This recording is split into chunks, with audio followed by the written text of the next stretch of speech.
Hi, everyone. How are you doing? Welcome to Facts and Two Cents. This is Petal. Happy Thursday, I think it is. I feel like Prince Harry, who never knows what day it is. I just feel exactly the same. But welcome to Facts and Two Cents. As you know, we are a channel that supports the Duke and Duchess of Sussex, Harry, Meghan, Archie, Baby Lily, Mama Doria, Poola Guy, the chickens, Mama Mia, all of us here at Sussex Squad. Welcome, welcome, welcome, my friends, all of you who are on the chat, all of you who are in the chat, or just listening to us, either way, however you are. Welcome. Hope you all are having a fantastic Thursday so far. If you hope you've had a great week. Yeah, if you're in New York, you're very happy now. The really freezing weather of like the teens a couple of days ago is gone, and it's nice. It's back to like yesterday. I was outside hitting tennis balls. It was like around 40 something. I was like, yes, it feels like summer. It was wonderful. So I don't know what it feels like today. I haven't been out yet, but hopefully it's nice and warm wherever you are. So anyway, say hi to my friends in the chat. Let's see who is here. I'm gonna scroll all the way up. And Church Nelly is here. Hi, Church Nelly, and all our awesome squaddies in South Carolina. Church Nelly's our awesome moderator. Welcome, welcome, Church Nelly. Let's see who else is here. Church Nelly saying hello to everyone else who was here when she was tweeting this. Oh, hello, Lydia. Awesome other moderator. How are you? Hope you are doing well. I'm so happy you're here. Lottie is here. Hello, Lottie. And our awesome moderator, Karen M, is here. Hello, Karen. And Verta Sanchez. And who else is here? Let's see. Annie is saying hello to everyone. So I'm just going to put this up here, Annie, and you can say, everyone, hi to Annie. And let's see who else is here in the chat with us as I scroll down. Oh, Patricia Nixon is here. Hello, Patricia. How are you? And Fancy is here. Hello, Fancy. And let's see. Oh, Devani Gordon. Hello, Devani Gordon. How are you? Says, greetings, Petal and all amazing Sussex squaddies, including the ever-vigilant moderators. Jehovah God is our favorite vessel, so they can smile at the storm. Wow, wonderful, positive post. Thank you so much. Thank you. Love the positivity. Let's see, Elaine Park. Oh, Elaine, where are you? There we go, Elaine. Elaine Parker is joining us from the UK. All our wonderful UK squaddies. Hello. Hello. Welcome, Elaine. And let's see a couple more before we move on. And there are other friends we will say hello as we go on. Oh, Carolyn is here. Hello, Carolyn. Welcome. And let's see who else is here.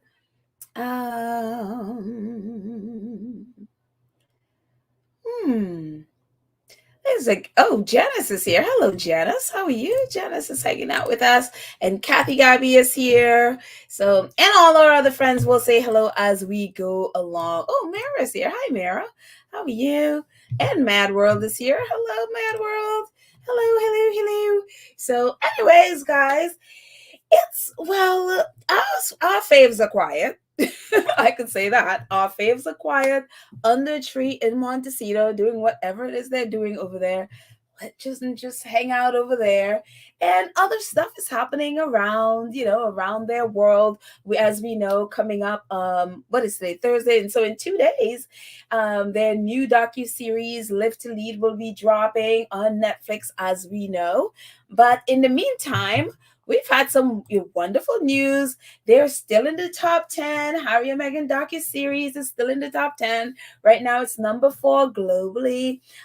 So we know that the first week, the viewing hours were over 81 million. Second week, it was over 97 million. So that's when the 2 weeks when they dropped, the first week when they dropped, the second volume 2 dropped. And this week it dropped down, obviously, because, it's just about, it's everyone has pretty much seen it, or, who's probably interested in probably seen it. And if you're a squatter, you've seen it about a million times, as I have. And including last night again. And so this week, it's over 39 million watch hours, 39,740,000. So altogether, with the 3 weeks, they're over 217 million watch hours of it so far. And so that's gonna just stay there. And so people, you just come and watch it, whatever. So, and of course, as the weeks go on, it'll go down the charts, but it's still in the top 10 and the third week. And so it's wonderful. It is absolutely wonderful. And of course, as we know, it is the largest ever documentary for Netflix. So they are enjoying this. They are absolutely enjoying the fact that they have the biggest ever documentary of their lives. And right now it is top 10 in 67 countries. So, and these are all the countries there on your left, that it's top 10 in the Americas, Europe, Africa, Asia, and the Oceania. So top 10 in all of those countries. And so it's wonderful. It's absolutely, absolutely wonderful. They are doing great. And so I am just so happy and proud of this. And it's so funny. Every day I see different articles coming out about this, and more I think people are finally, especially because when the first week dropped, about, I don't know, 70% of the reviews in the US were negative, because again, what it was is like, oh, it was boring, it wasn't what we expected, there was nothing happening, and all of those things. And again, what happened with that, the first volume with the reviewers and with the US outlets, is again, they were still, even though it was told to them that it's a documentary, it's a docu-series, they still went in with the mindset that it was going to be a Kardashian, reality series.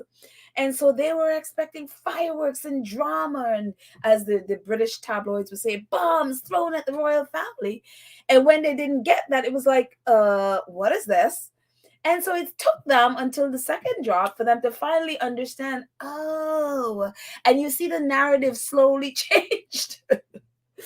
And so it's just like, so they were expecting the Kardashian reality series. And what Meghan and Harry basically gave them was a history lesson that they weren't prepared for. And so more and more, as I see people write about this, is that they're finally understanding what the series is about, and what, people are now starting to write about. It's like, well, I even saw an article, I think it was yesterday, that's like, wow, every African American should watch this for the history lesson. People are writing about how Harry and Meghan used this in a way, it's like so effective in combating, the info wars that's going on, the negative, the lying narrative that's been put out. And so more and more you see writers finally understanding what they just saw, and along with the love story. And so many people have the same response, like, oh, wow, now I understand. And those negative articles that reporters, especially British reporters and Australian reporters, they were so used to getting, they would put out a negative article and so used to getting their trolls come and feed them and, applaud their negativity. What they're getting now is so much pushback. People calling them out. And it just, I literally saw an article today by this Australian reporter, and 99.9% of because I wanted to see what people the take that people got away, because she was responding to that article in Politico that's called Meghan a Narcissist and all of that stuff. And so she was basically applauding that article, and about 99% of the response to her tweet was calling her a narcissist and pushing back on her. And it was just like, wow, it's just so wonderful to see the tide turn in that way. So I am very, very, very happy. And, I'm sure the Sussexes are happy as to how they did it. So we'll get into that in a second. And it's kind of this article. It sort of talks a little bit about that same exact thing that I was just talking about, how Harry and Meghan used the documentary to fight back against the information war. And so this is one of those articles that, they're finally understanding the genius of this docuseries and how they were able to change minds and opinions based on what people saw and hear. And number one, and so this writer, Asha Rangappa, right? That may be how she says her name.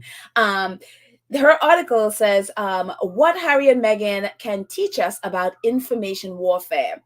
Their new Netflix series is a masterclass in how to launch a counterattack on false narratives. We can learn from them. And the number one thing she said they did was they didn't engage. It said, don't engage, expose. And that's what Harry and Meghan did with this. They didn't engage in, which for example, which staff said I bullied them, or which, you know what I mean? They didn't get into all of that. What they did was they went in and they exposed how the royal family and the press operate, and with charts and receipts and everything. And it was wonderful to see. And that's why reporters weren't ready for the lesson that they got. And so the number one thing she says, don't engage, expose. More than debunking specific narratives, Harry and Meghan is really about exposing the inner dynamics of the royal household's relationship with the British press. And the second thing, number two on the left, says the surest way to lose an information war is to not fight it. Michelle Obama's maxim that when they go low, we go high is all well and good, but unfortunately, going high often involves dismissing false narratives and conspiracy theories as not being worthy of coverage. As with neutrality, silence merely cedes ground to the adversary. Adversary. Oh my goodness, I can't speak anymore.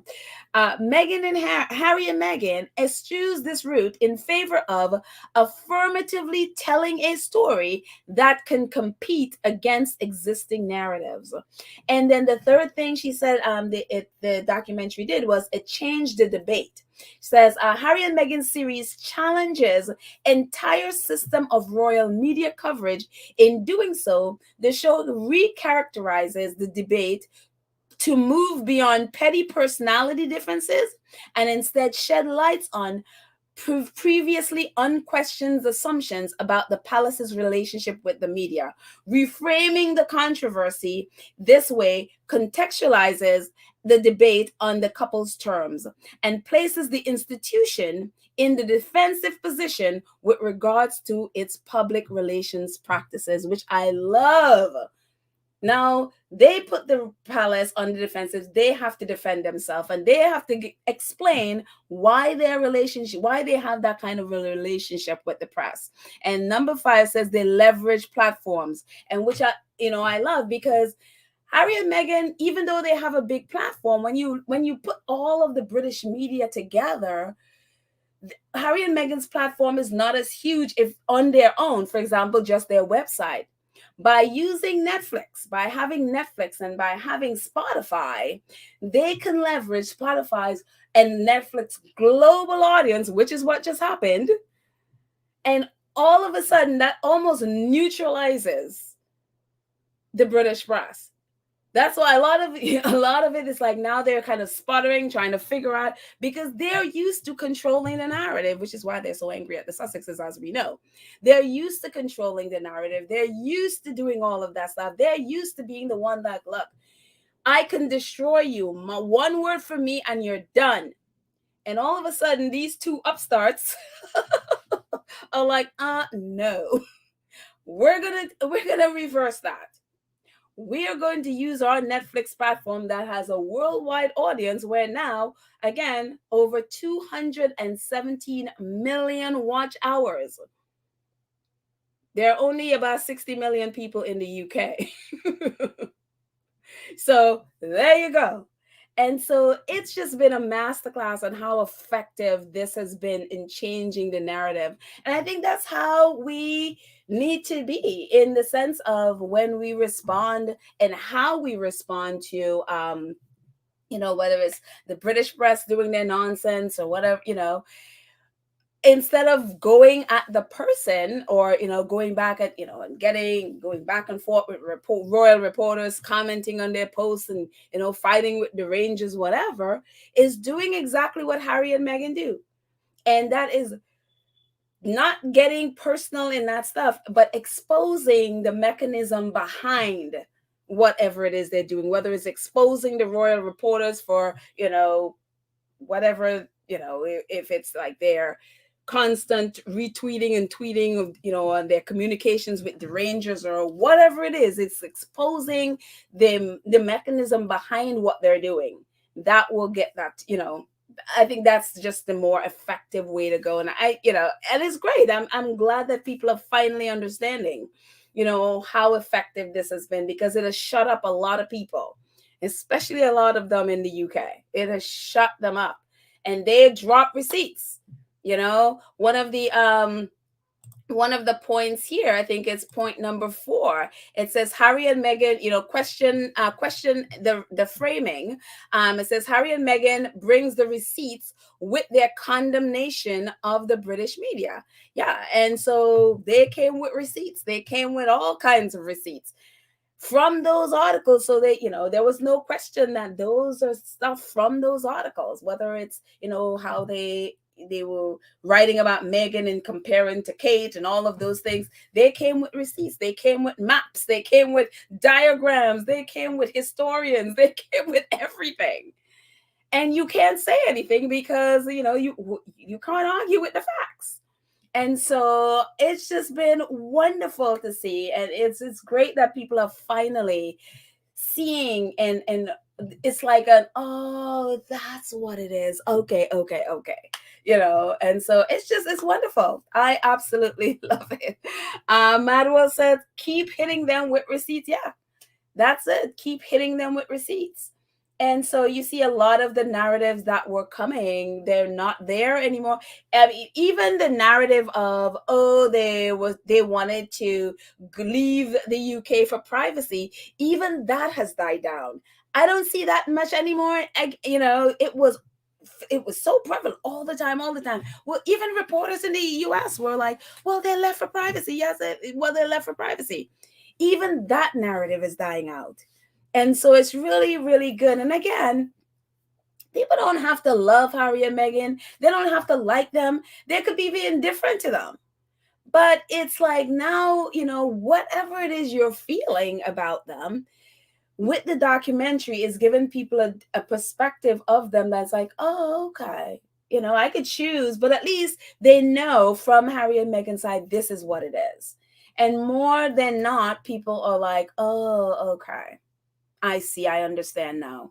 I get it, So, look, they're going to always be the Rangers. They're going to always be people that hate them and trying to attack whatever.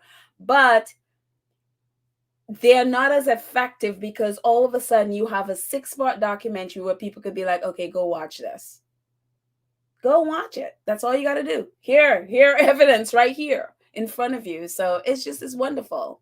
Karen M says, someone posted a video of Kate trying to read her speech from notes and doing it badly, and then they show Meghan doing her speech smooth. I know. It's one of those things. Look, public speaking is, if you have never done public speaking, is one of the things that is the most like, there was a survey about something that what do you fear the most in life? And public speaking is number one. It ranked above death. I kid you not.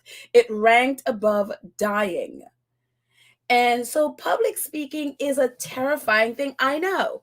I have pre-performance anxiety. How many of these episodes how many of these lives have I done now? Over 100, I'm sure.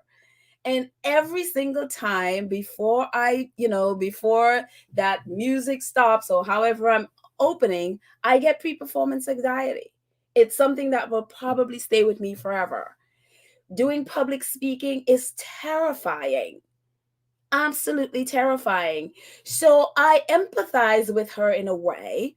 But what is sad with her, and this is where the royal family short-sightedness and jealousy, they have harmed themselves in so many ways, because Meghan would have been the perfect person to help her. She may never ever, like me, ever not be afraid to, just before she starts speaking, and to be, she may never overcome that, or it might just decrease a little bit, but she could get help in actually doing it well, even when she's afraid. And Meghan would have been, because Meghan is excellent at it. And so, had they not allowed their jealousy to get in the way, they could have had the perfect person. Look at how much better Harry is now at public speaking. Does he get anxious? Yeah. He still has pre-performance anxiety. Even when the first thing that happens, even in the docuseries, the first thing you hear is Harry saying, "Why am I nervous?" He gets pre-performance anxiety, and you could tell his body. Like, I know, because I go through it, and I could spot it like a mile. It's hard to relax when you're feeling anxious, and even though you're happy, whatever, it's hard. So it just, public speaking is, so I empathize with her in that. But I think it is such a shame that she and her husband and the rest of them allowed their stupidity, their jealousy, to get in the way that they pushed Harry and Meghan out, because they could have held their hands until she gets comfortable with it, you know? So for her sake, in the sense of, going forward, I'm sure she's going to be called on to do more and more speaking. And I hope she's able to find someone to help her. Again, this is something that it's public speaking is hard. It's hard. So I'm telling you, talk about just like, taking an own goal. It's so stupid. Unbelievable. Absolutely unbelievable that they did that. Sylvia says, Petal, that privacy word came from people listening to PM or Piers Morgan when he was ranting on his old show GMB, telling Meghan to go back to America if you want privacy. In my opinion, he is the cancer in the UK. Yeah, him and others, him as his garbage twin brother, Dan Wooten. Yeah, absolutely. And absolutely, this is correct, because he was doing that. And he was the one with, like, oh, Meghan told 16 lies, and all the others picked up the nonsense about 16 lies, which they have not been able to produce yet. And so, yeah, it's amazing. But even now, now with the pushback, and especially right before the documentary came out, we were posting those videos about Meghan never saying that they want privacy. And then when the documentary came out, their spokesperson came out and said the same thing. And we were posting videos about Jenny Offia talking about the same thing, that Meghan and Harry had never asked for privacy. That was not why they left. They never, and that was a British tabloid narrative. So I think finally it has sunk in, finally it has sunk in. And so that narrative is not there. If it's there, it's very, very little. I haven't seen much of it since the documentary came out, and Harry and Meghan put out that statement. So, yeah, it's it's amazing. We just have to keep at it. Madwell said, I took speech class in college to give me guidance, and I still get nervous. But I don't know why Kate haven't done something similar since she is in the public eye.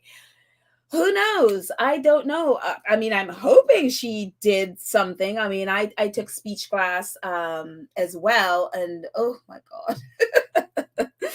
And I'm amazed I got an A on my class. My last speech was about the N word, and it was just like people coming up and apologizing for saying the N word.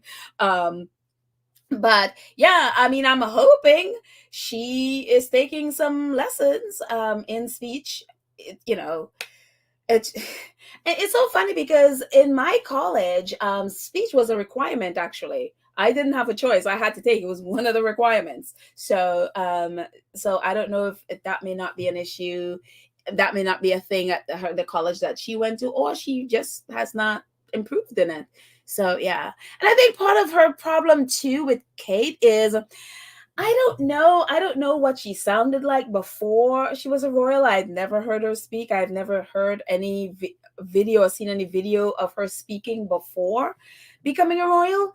But I think part of her problem is that accent that it's see I don't know if that is her accent or if it's something that she puts on, but it's just so weird and it trips her up. And so it's almost like you can't understand what she is saying. So I don't know where she again, I've never heard her speak outside of being a royal. So I don't know if that's an accent that she put on and it just sort of it just seems weird and it doesn't seem natural. I think that could be part of what's stripping her up to. I don't know, maybe I could be very wrong on that. That's just how it seems to me. Let's see in the chat for a little bit more before we move on. Let's see. Andrea Allen says, hi, Andrea. This is why they're calling for Netflix to drop Harry and Meghan so that they can always have something bad to say. Yeah, well, you know, abusers always want to shut up their victims. That is why they were trying to shut them up. It's always, I mean, I even saw a tweet today of people are tweeting Camilla Tominey's a liar. I think she may have done a show recently where she said that Harry should shut up or be quiet or something like that. Again, this is abusive people. That's what they do. They want their victims silenced because they don't want people to know what they've been doing, and that's why they hate Harry and Meghan, because Harry and Meghan will not stay silent. And yeah, as that quote says, if you stay silent in your pain, I guess people would think you're enjoying it. Something like that. It says. Yeah, exactly. Lottie says, I haven't heard from the British media either. I wonder who is on the cover of this newspaper. Not sure what you mean. I'm not sure which newspaper you're referring to, but it could be also the holiday. People are maybe away. And honestly, we all need a break. I need a break from the nonsense, you know. Sylvia says, Puddle, I know you have empathy for the book, but don't waste too much time on her, because it was her mother that gave her the interview to Daily Fail, saying being in the royal family takes more than giving a speech. Oh, I didn't know about this. Okay, I had no idea. I guess I missed this article.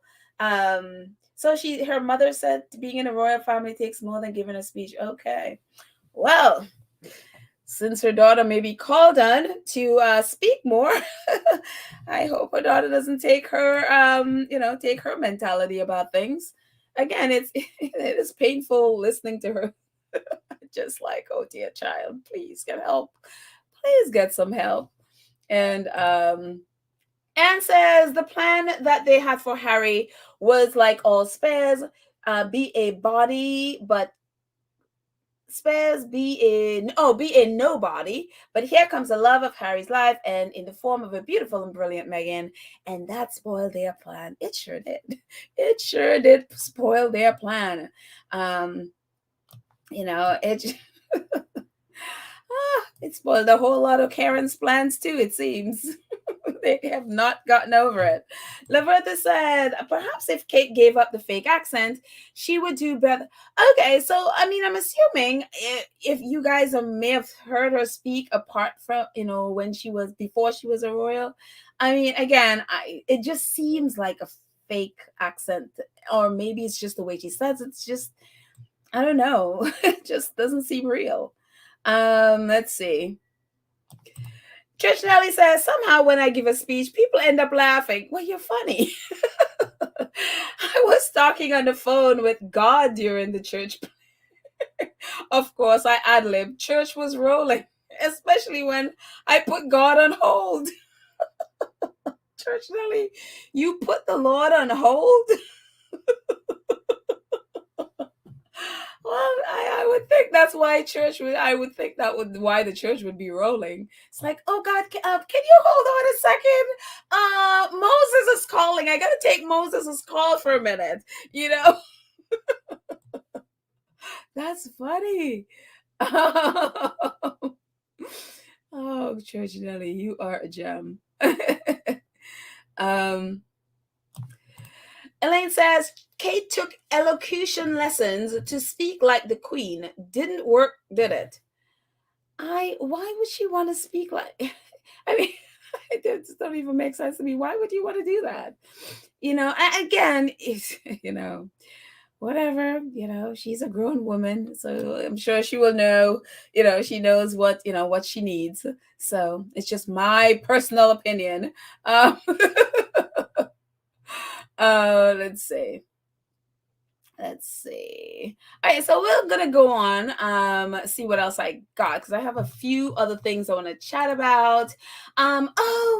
This is so cool. Podcast we love in 2022, and I think it's only like 5 podcasts that were on there, 5 or 6 maybe, that they loved. Maybe more, but I think it's 5 or 6. I don't know. I was only focused on archetypes, And so obviously Archetypes is one of the podcasts that they love, and this is what they wrote, and this is from BuzzFeed News. It says, after years of Meghan Markle being forced into silence while tabloids and social media posts said whatever they wanted about her, she is finally controlling the narrative.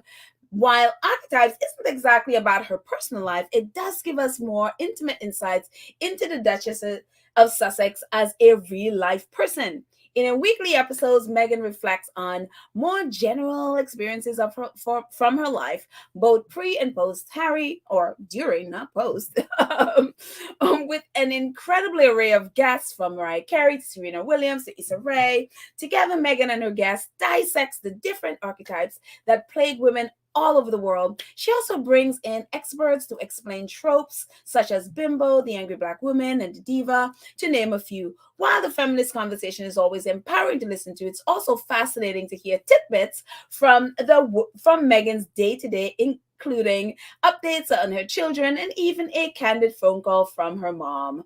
And so it's so cool. So normally I, sort of rag on BuzzFeed because they could be a little bit shady, but, I saw a positive thing on Archetypes. I'm like, yes. I mean, I think Archetypes is on many people's top podcasts it feels like Archetypes is one of those podcasts that it became a community where people, this is the refrain in so many ways. I don't really listen to podcasts, but Archetypes is really good. You hear that so often. And I just think it was just like, it's like the Archetypes community, like every week, people who don't normally listen, even men who are like, yeah, I don't really, I'm not really into podcasts, but this Meghan Markle podcast is good. It's all about women and they're fine with it, and so it's just, I loved it. So I think this is on many people's top podcasts.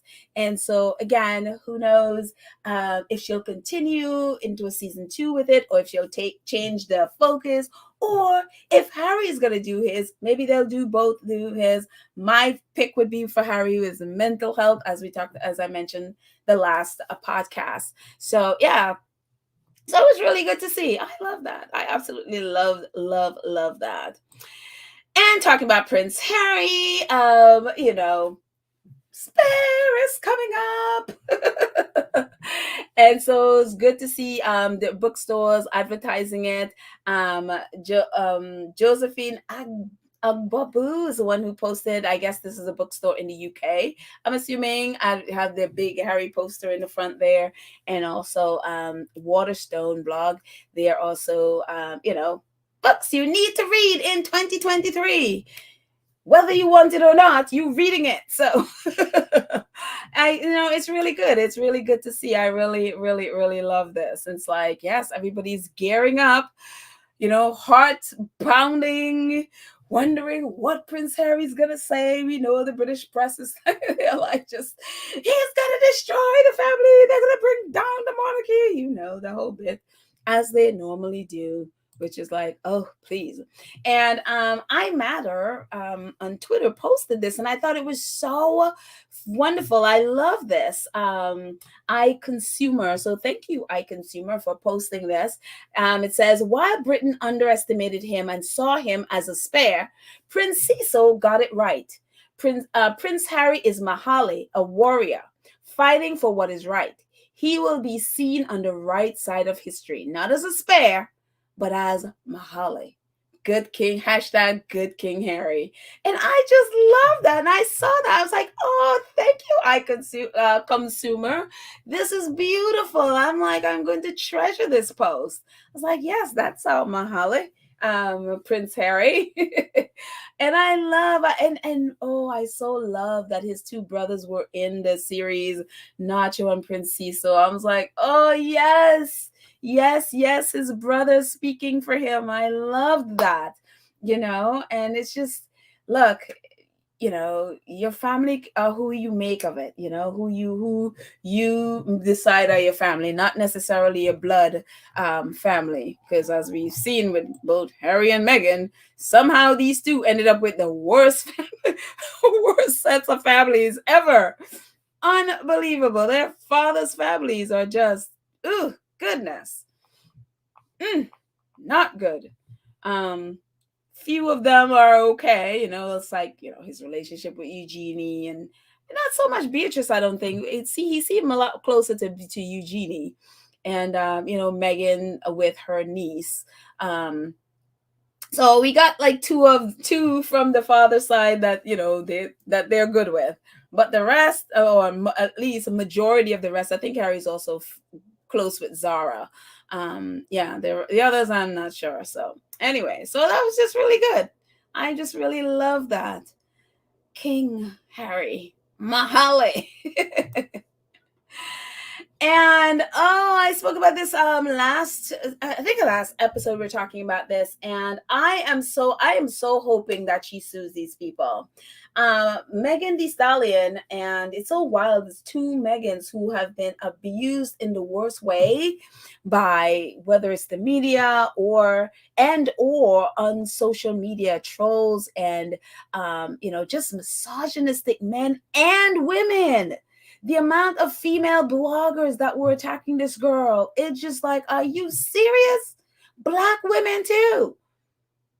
This woman is a victim of a shooting. She literally put, photos of her foot, evidence of her being shot. Yet people, women also, they all took the shooter's side. They took Troy Lannis' side. And it's like, are literally abusing this girl, posting all this lies about her, all this negative stuff about her, calling into question her sexuality and all. I mean, it was just like her sexual past and all of this stuff attacking this girl. And so much lies. So now she is considering legal options against them. And I hope she does. And, it's one of those things with Meghan too. And then poor Meghan, it's like after, just watching just what she went through with the Mail on Sunday. And I mean, I feel like us squaddies lived through that horror with her.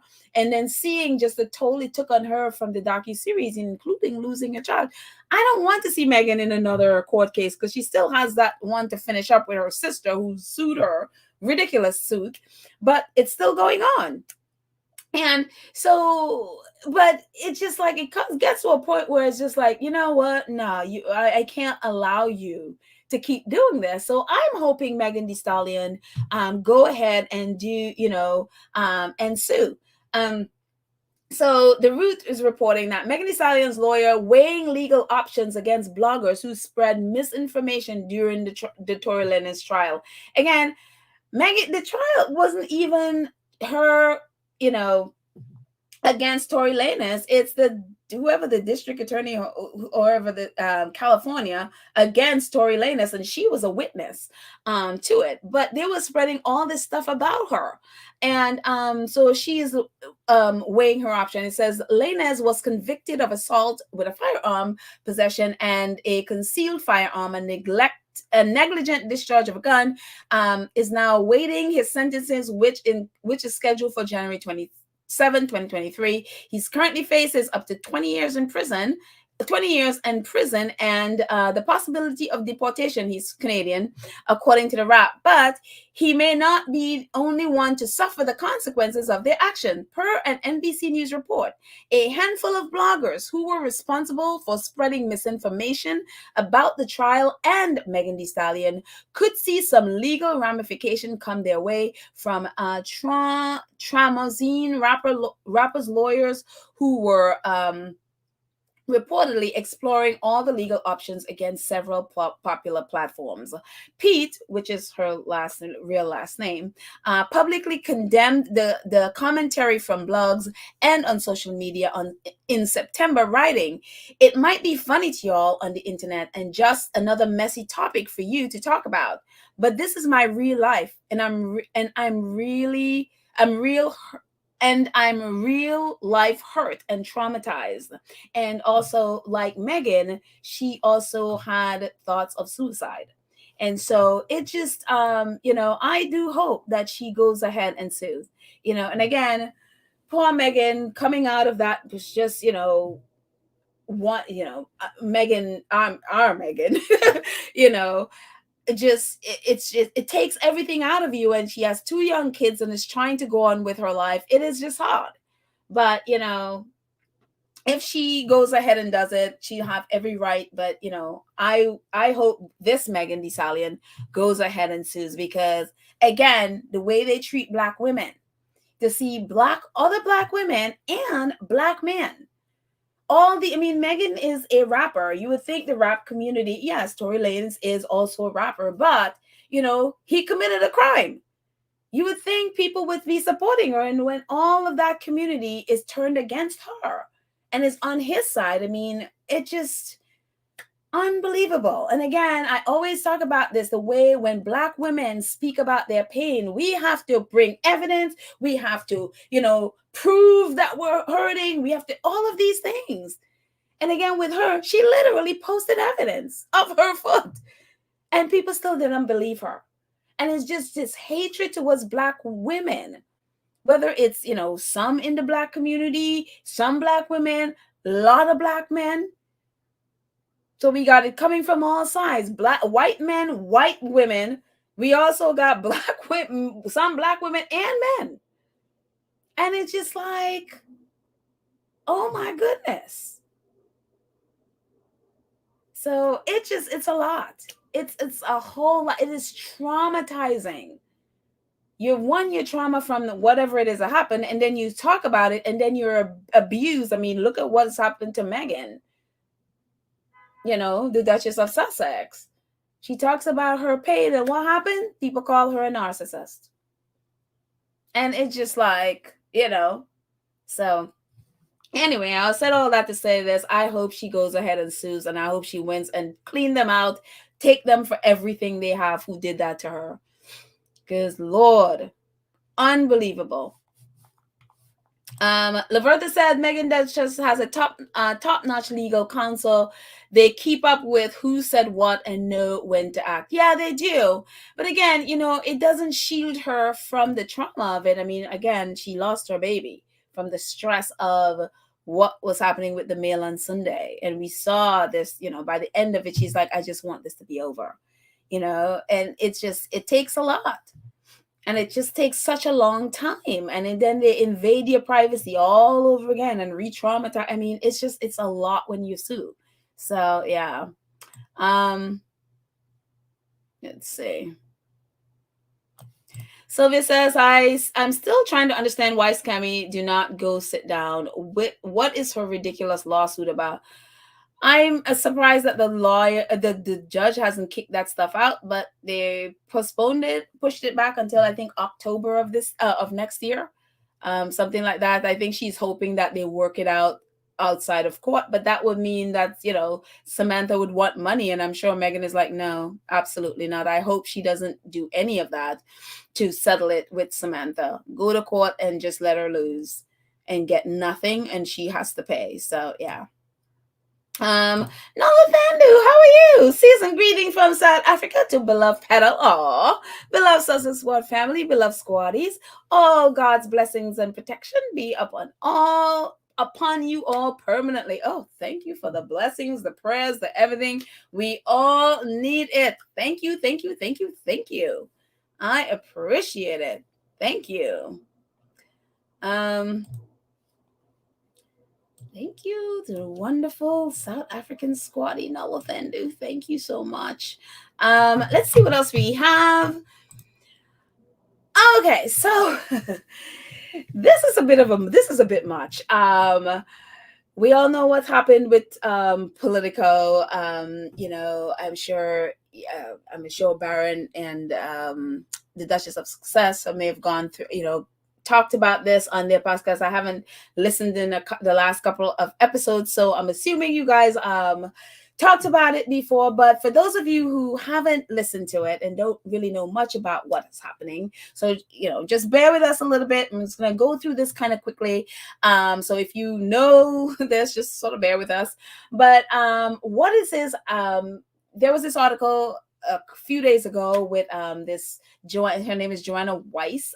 She is a opinionist. She's an author, but she tends to go from magazine to magazine writing nasty things about Meghan. She's one of those Karens from Boston who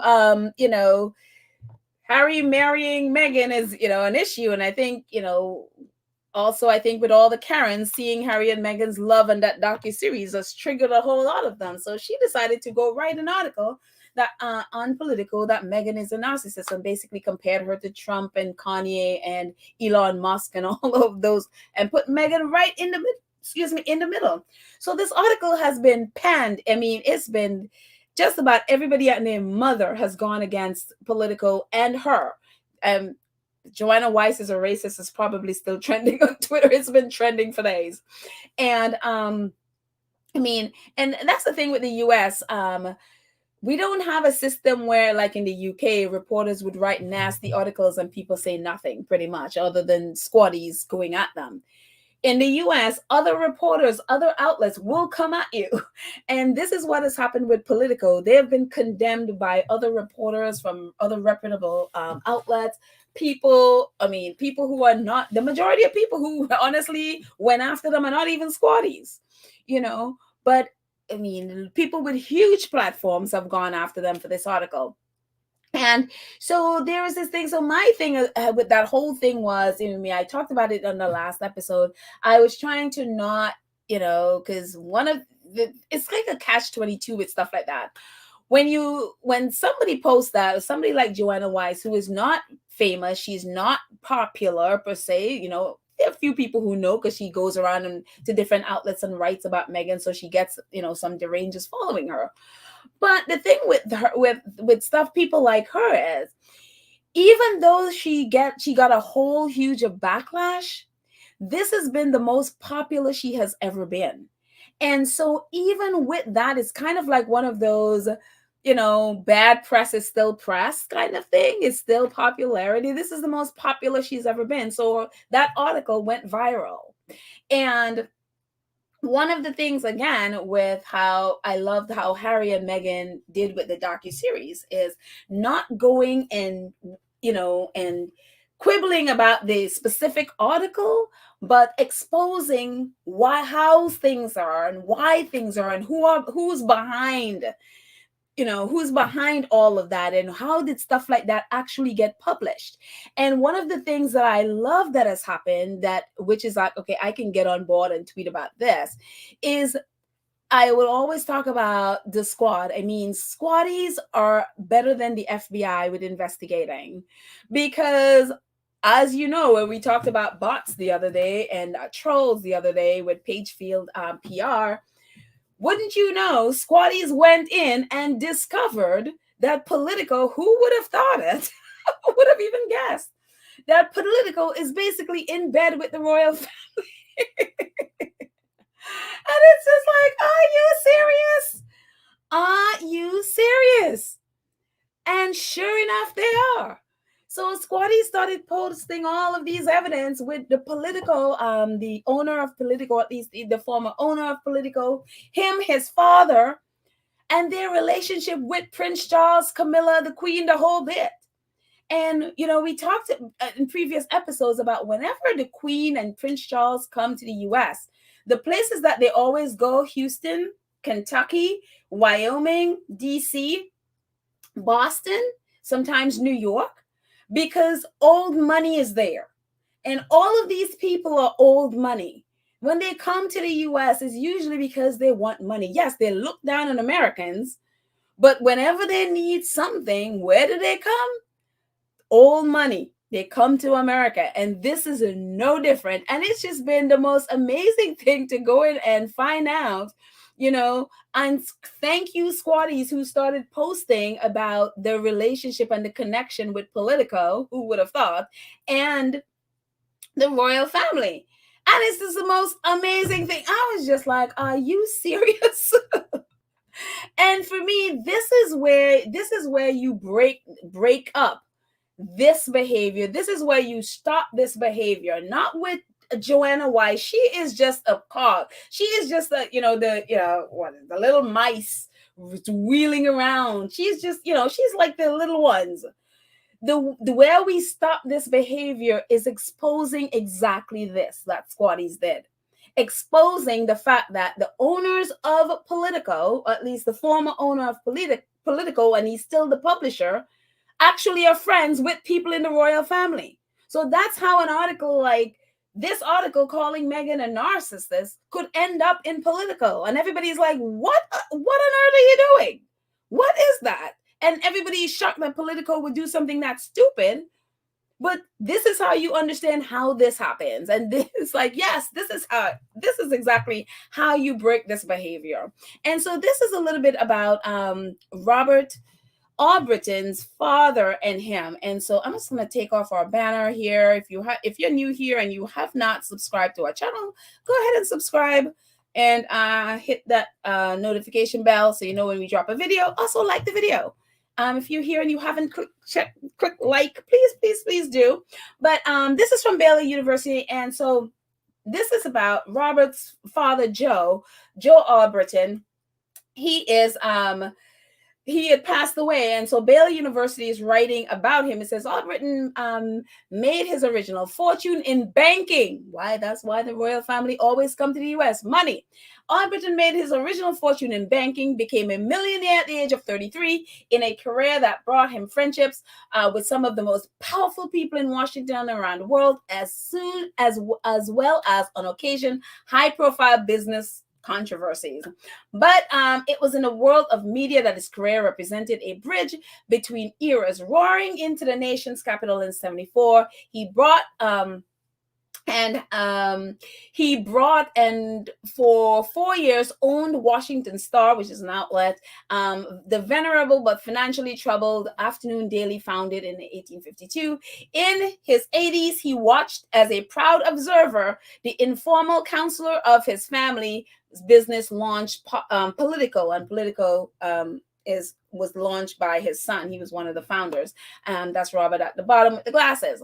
Joe Albritton's only son, Robert, 43, is the publisher of Politico and CEO of the privately held media company that owns 8 ABC affiliated television stations. We'll get back to that in a second, in 7 markets, including WJLA in Washington.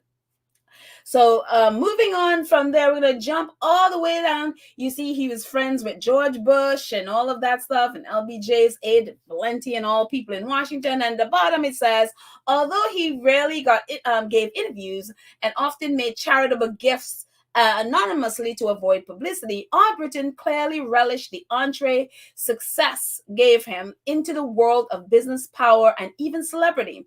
Among his friends late in life was Britain's Prince Charles, whose charitable work the Albrittons supported. Former First Lady Nancy Reagan called Albritton a truly remarkable man. And one of the things with the Queen as well, all of these people, Nancy Reagan, Ronald Reagan, all of them were the Queen's friend and then also Charles's friends.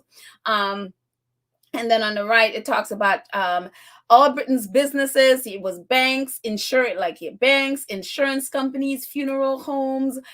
He owned the Albritton Media Company as well. I mean, this man he had tons and tons of businesses.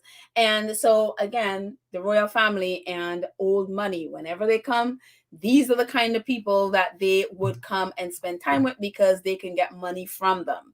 And and if you haven't seen this before, this is, these clips were what the squatties posted, so that to give us a clue that yes, they really are in relationship with the royal family. And you can see the picture on all of them actually. You can see the pictures of Robert Albritton in the bow tie, his wife, I guess that's her, in the gold outfit, his mom in the purple outfit, and that's Charles and Camilla. So this happened in 2011. I think this was in July 2011, when they came to the Charles and Camilla came to the US, and they visited the Obamas and all of that stuff. But yeah, when they came into the US, guess how they got to the US? They flew in on the Albritton's private jet. That's how they came. They said it was the first time, I think, or the only time they ever went on a tour, because it was like a 4-day tour of the US. They the first time they're flying on a private jet. That's how close they were. Or they are. It's like they came on their private jet. And if you look in the middle, which was a Daily Mail clipping, one of our squaddies shared. At the bottom in highlights, it says Charles and Camilla attended a dinner hosted by Barbie Albritton, that's Robert's mom in the purple outfit, the head of the Prince's Charity in the US, on Wednesday night. So not only are they friends, his mom is the head of Prince Charles's charity in the US, because he has a branch in the US. I don't know if it's still there, but he has a branch in the US of his charity, the Prince's Trust charity. And so that's how close they are to the royal family. And not only that, it talks about, Albritton, they owned like 8 media television stations. Albritton was previously a major owner of the broadcast television station. It owned a chain of 8 television stations affiliated with ABC. And the funny thing with this, them owning the stations that are affiliated with ABC, it's very interesting, because I don't know if you guys remember, what's her name? Amy Robach. You might remember Amy Robach talking about in this leaked video, when she was talking about she had all of this investigation with Jeffrey Epstein, and they had had all this stuff on Epstein. They had stuff on Prince Andrew. They had stuff on Bill Clinton and all of that stuff.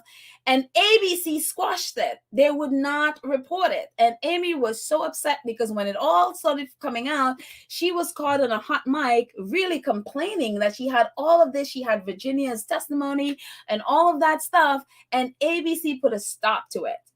And it always and one of the things she mentioned, is that that the palace, when they found out they had this stuff, they threatened them, and they squashed it too, because they were afraid if they went ahead with it that they would lose any in to have to do interviews with William and Kate. And so it was very interesting to see oh, okay, so William and Kate was one of the reasons, along with obviously they don't want Andrew stuff out there. This is when they were still basically defending Andrew. And so I wondered about that. I was like, oh, wait. So Robert Albritton, all their 8 stations were ABC affiliates. And not only that, that they had affiliated in when William and Kate were getting married. It's so funny. They had that picture of William and Kate with the they have like those pest candies. They have their images as those pest candies. When William and Kate were getting married, look who was at their wedding. Robert's parents. They were some of the only Americans. I guess there are a few Americans, and they were even President Obama was not their wedding, and so they were at the William and Kate's wedding. And so for me, I'm like, wait a minute. Is that the ABC's inroad? Because again, their stations, their affiliated stations, was that their inroad? And it's like if they went ahead with it, they would lose out. What will happen to that relationship between the Britons and the royals? So it says, Joe and Barbie Albritton make the royal wedding list. So far, we know of only one local couple who will be at Westminster Abbey for the nuptials, Joe and Barbie Albritton. A call to the private media mogul was not returned, but the billionaire owner of WJLA-TV and Politico and his wife are longtime friends of both Queen Elizabeth and Prince Charles. The Albrittons share a love for horse racing. They own a horse farm in Upper Vale, VA, and have donated generously to royal charities. They are so close to the Windsors that they were part of the royal procession at Ascot a couple of years ago. Charles is flying to DC in Albritton's private jet for the official visit the week after the wedding. And that's how close they were. And I was like, oh, okay, could that be the relationship, that ABC didn't want to mess up when they're like, okay, let's squash this? Because that's how close they are. And it's one of those things with the Queen. Whenever she came to the US, she always went home with horses. Again, all that money going to them. And it's really interesting, this convoluted relationship that they have with the royal family. And one of the interesting thing about this too is the Albrittons' relationship to the right-wing media in the US. Because remember, we were just saying that they owned 8 television stations, and you can see in the yellow highlight, they ultimately sold it to Sinclair Broadcast Group. And if you guys know Sinclair Broadcast Group in the US, it's a right-wing media outlet. And Sinclair is it's one of those nutcase things that you're like, are you serious? But it's so scary because what does Sinclair do? Sinclair Company owns and operates and it provides service to 185 television stations in 86 markets in the US. Is the leading local news provider in the country, owns multiple national networks, and has TV station affiliates with all the major broadcast networks, and own and or operates 21 RSN brands. Sinclair, not only are they right-wing, Sinclair, the pro-Trump conservative company, taking over local news, explains Sinclair reaches 40% of household and soon will reach 72%. And this article was from 2018. So imagine where they are now. And one of the scariest videos, and I already put links to all of everything I'm talking about. I put links to all of it. It's already in the show notes. When you go in there and you see this article, it's from Deadspin. I want you to watch this video. It is the scariest thing. You'll see this video will start with one reporter talking about fake news and people are not doing, they're not doing research and all of that stuff. And you think, well, yeah, sure. Until they started panning out and then, pulling back. And all of these Sinclairs, you can see there's a whole bunch of them. These are all different outlets from around the country. All of them, all of a sudden you realize all of them are saying literally the same thing. And then you realize it's a script that was given to all of these outlets to say literally the same thing. It is the scariest thing you'll ever see. So again, the link is already in the show notes. Please go ahead and watch it. It is unbelievable. Again, this is a pro-Trump right-wing news or communication group, and this is who Albritton sold to. Which is, and again, Politico is supposed to be in the middle, but it's really interesting that that's who he sold. They sold their their television stations to. And so again, I don't have any evidence, that he is a Trump person. But again, thinking of the royal family, I always talk about their people, the people that supports the royal family, the people that really are royalists, are these right wing. Look at the UK, and then when you look at the US, their base in the US are Trump supporters. And I'm like, yeah, well, yeah, this kind of fits right in there. It's really, really interesting to see how that is. And and come to find out that not only did he sell the stations to Robert Albritton, sold the stations to Sinclair. He recently, actually last year, sold Politico. He sold Politico to this company in Europe, and it's very interesting. He sold it to this company, this German company called Axel Springer. And even though he sold it to them, Robert Albritton still is the publisher. So he is still running the US part of it. And so that still stays, even though he doesn't own the company anymore, he still stays as the publisher. So, yes, he sold it, but you still have that royal connection still in the company. It's very, very, very, very interesting. And this is the man he sold the company to, Matthias Döpfner. And one of the things with Matthias that's very interesting is he is trying to position himself as the new age Rupert Murdoch, and also part Elon Musk. And amazingly enough, he is also a friend of Elon Musk. And again, this is who Albritton sold his Politico to. And not only that, is it's like, okay, Elon Musk, if you've been on Twitter, Elon Musk, when the election that just happened, Elon Musk was all out telling people, posting on Twitter that people should support the Republicans, totally right wing. And this is Matthias Döpfner. This is something he did. Washington Post Sarah Ellison reported on messages Döpfner sent to his inner circle, in which he kind of sort of joking about how great Trump's position were, challenging China and the big tech, needling NATO allies to pay up, and how they should probably be praying for Trump's re-election. Trump posted on his Truth Social platform, "Thank you to the brilliant Matthias Döpfner."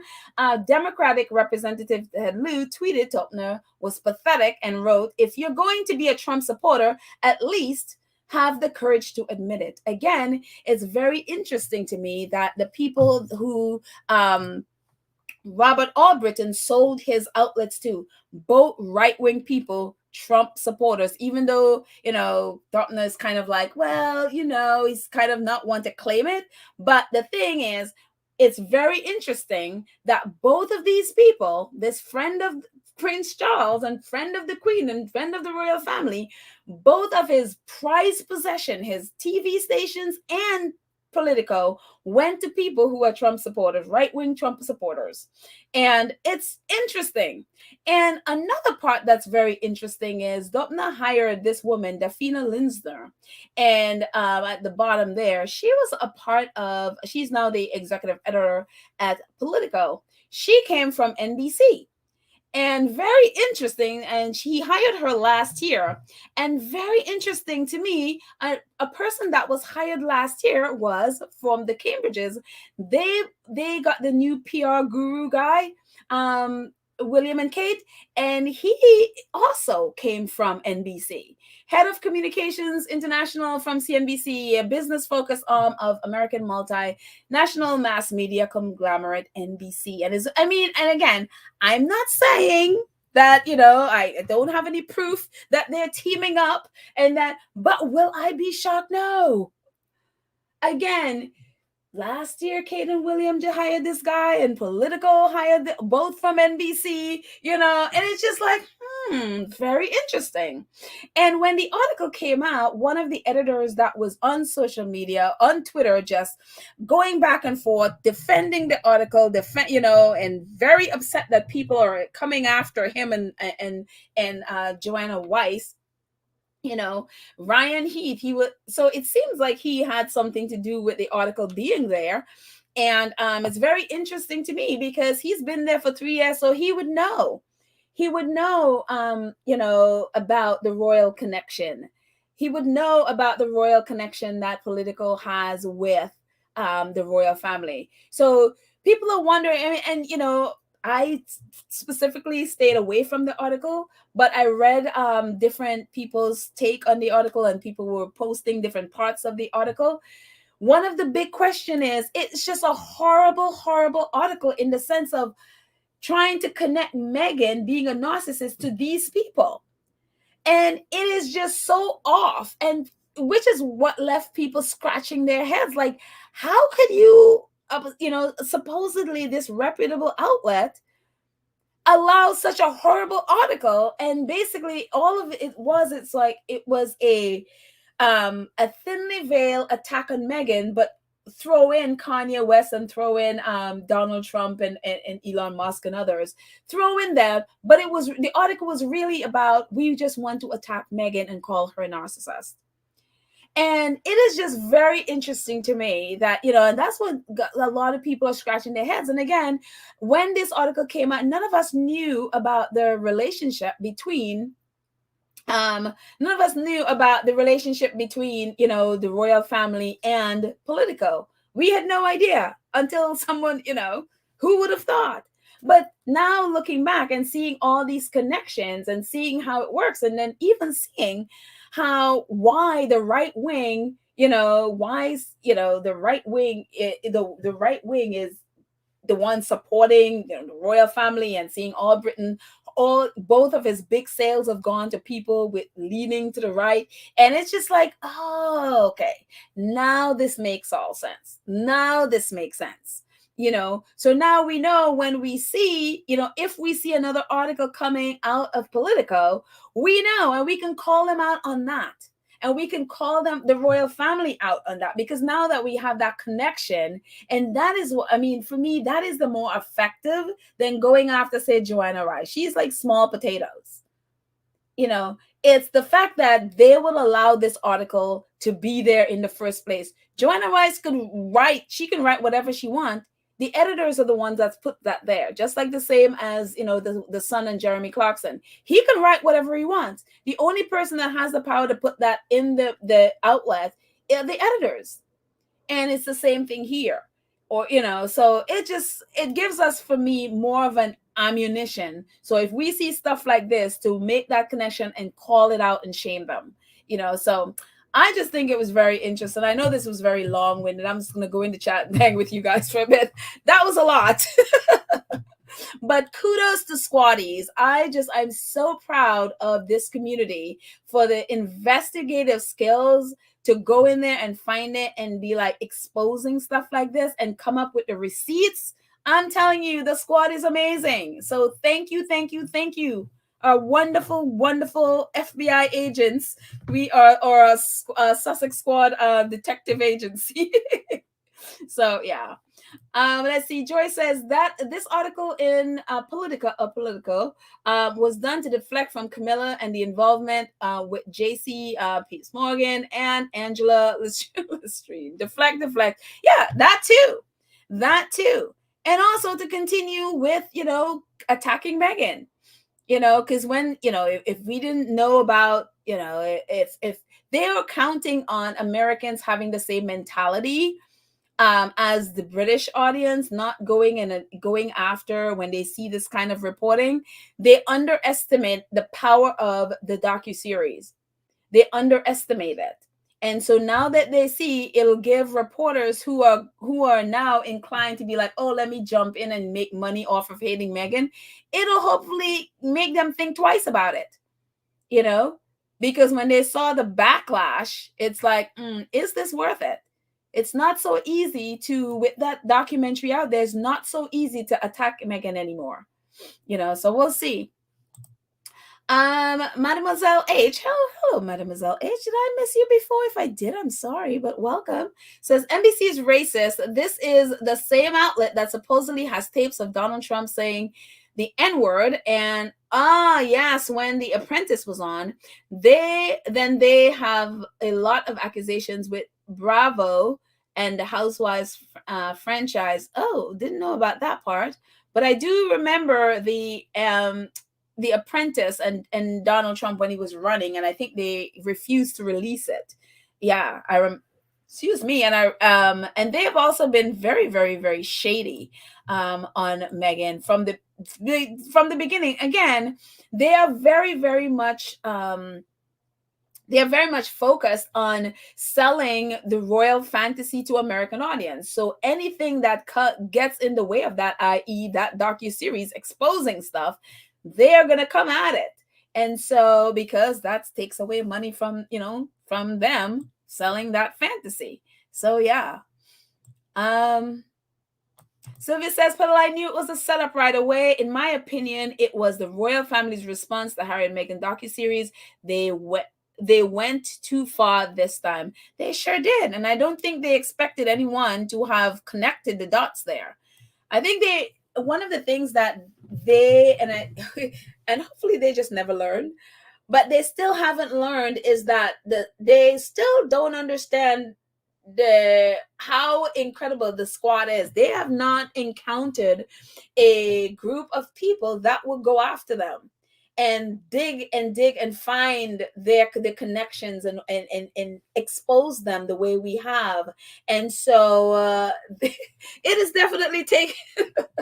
That's why royal reporters hate the squad. That's why they hate us. Because of that pushback, so yeah. And again, with the Politico article, the majority of people who actually were pushing back is not even the squad.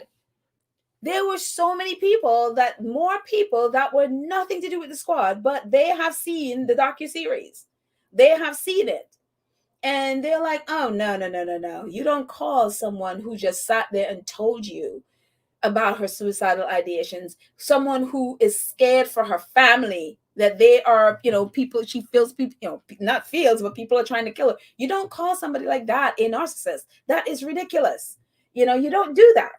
And so they still haven't gotten the power of that. So, Bassani says, oh, hi, Petal. I really appreciate your research and explanation on various issues. Thank you for joining the dots.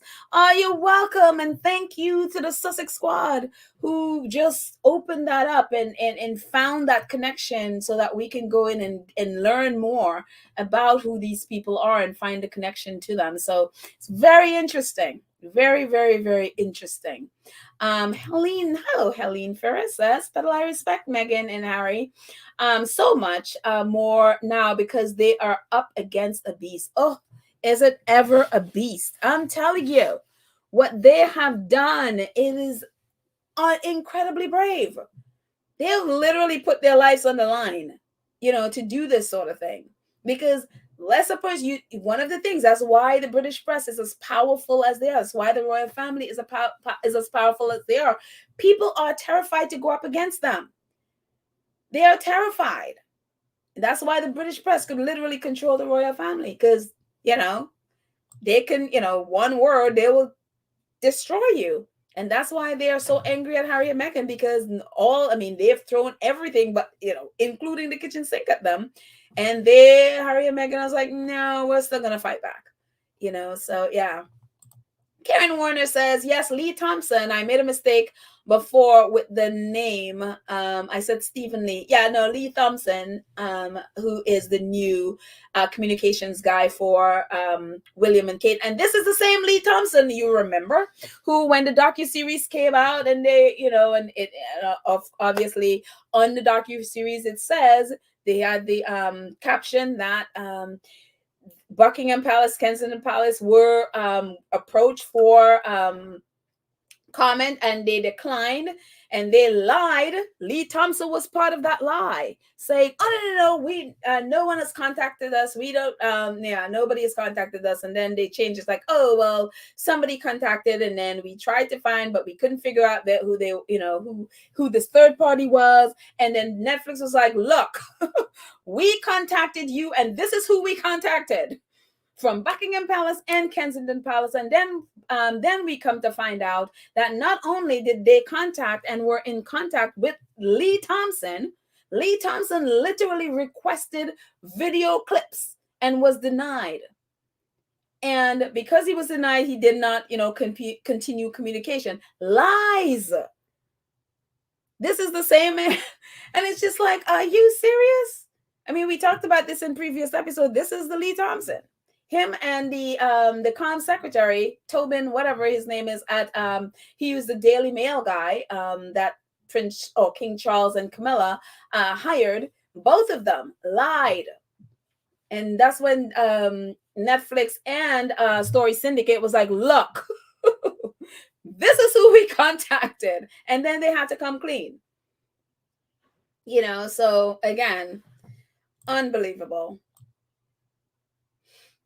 So if they can do stuff like that, that's literally bold-faced lie to you, imagine the stuff that they do in private. Oh my goodness, it's just unbelievable. Oh, Mademoiselle, I think we got that one already. Let's see, scrolling up.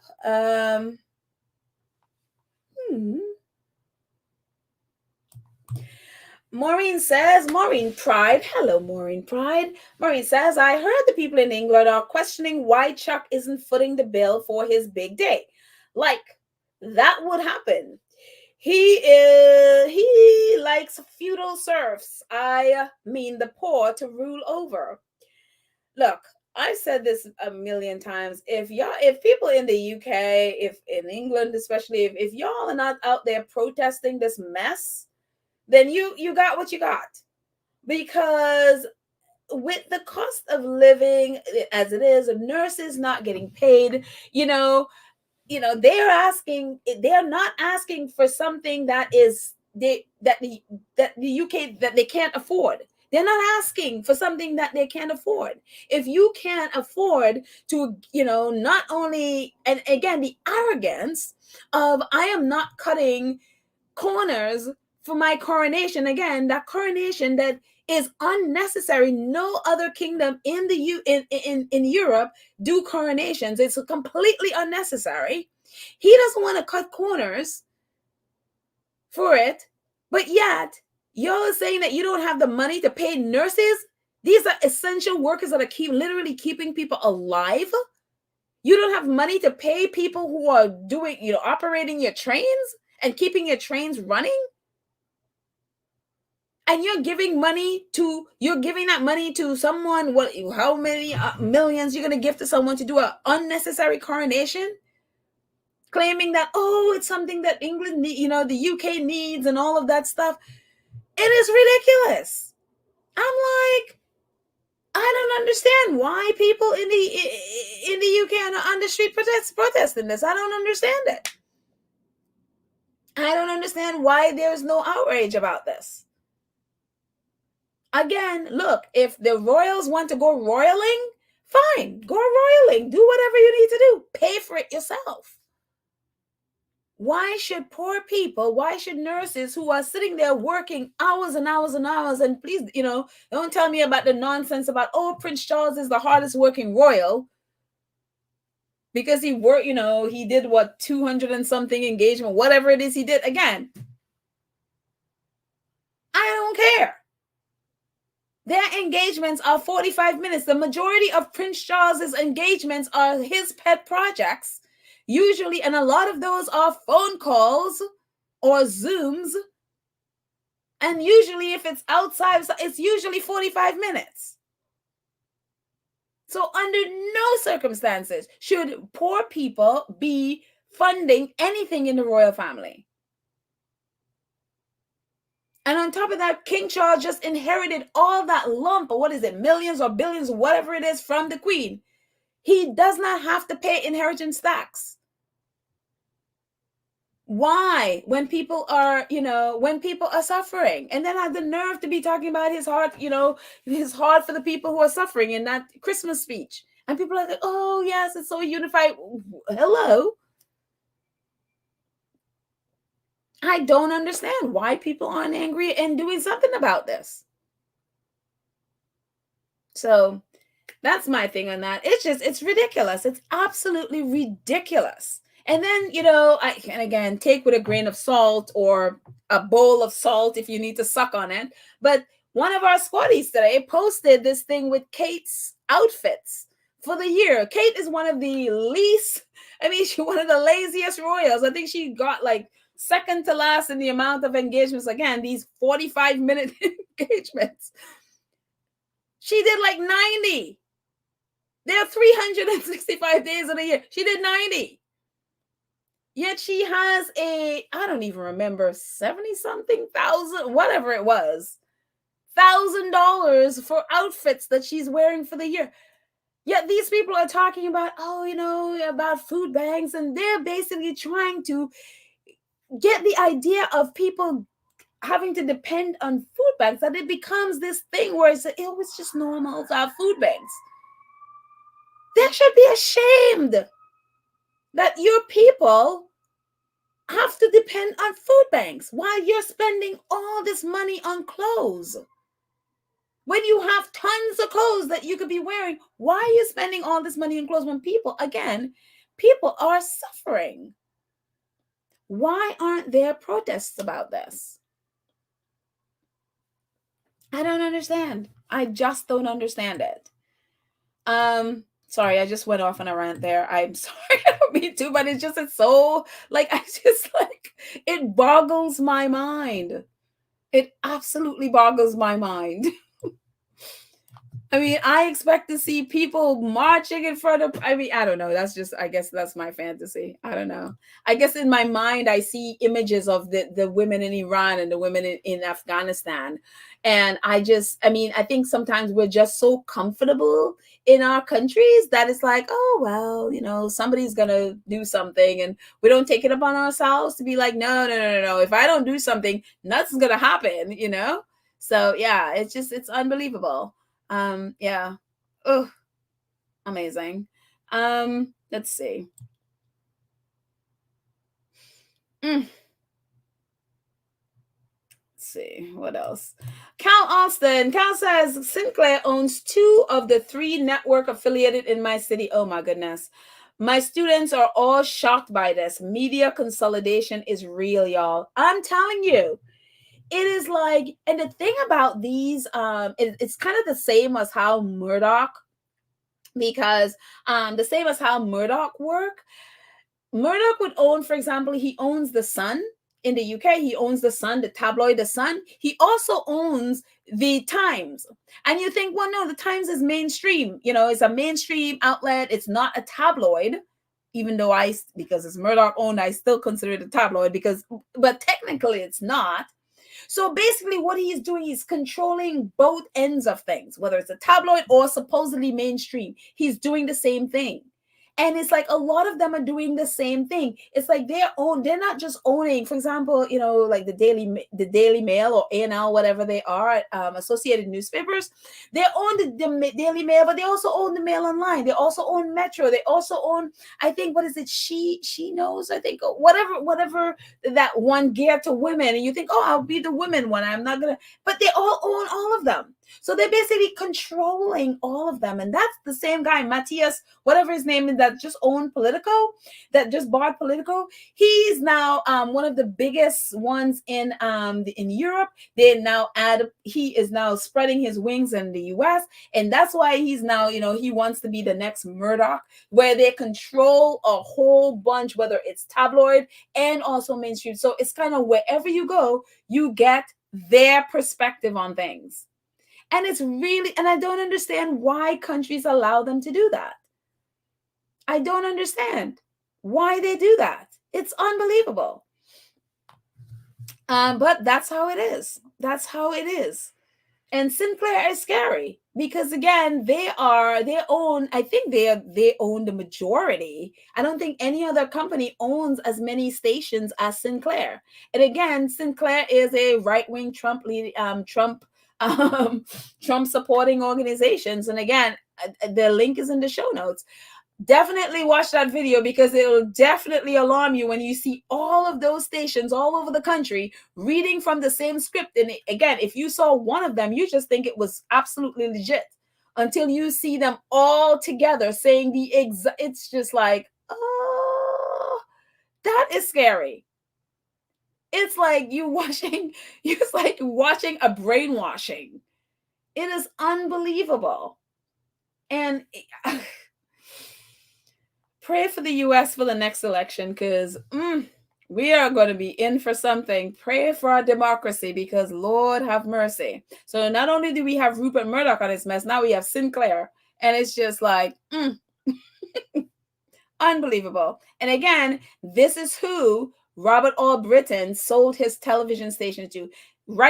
This right-leaning Trump-supporting person. And then this Mateus guy from is who he sold Politico to. Again, someone who supports Trump. It's unreal. It is really, really scary to see that. Let's see, moving on. We talked about this guy before, Benjamin Ryan. And it's so funny. He is having some health challenges. So I kind of felt bad when I was kind of ragging on him the last time. He's just recovering from some serious health challenges.